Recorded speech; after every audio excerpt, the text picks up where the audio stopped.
Hi there. Today I'm going to show you how to use the UVC Sanitizer wand.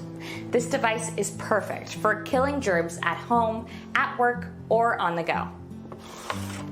In the box, you'll receive the wand along with a charging cord and a manual. First things first, you never want to use this on anything living. It should only be used on inanimate objects.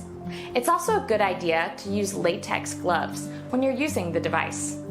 To turn on, simply push the button and hold for 3 seconds.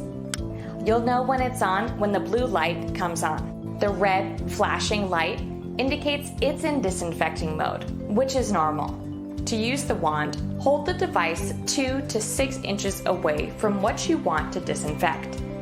Pass over the item at least 5 times for about 10 to 20 seconds. You may be wondering, how do I know that this is even working? Well, let me tell you, it is a certified germicidal LED wand.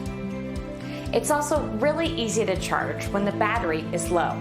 It doesn't matter what angle you put it in. The charger is large, so you don't have to worry about small ports or cords.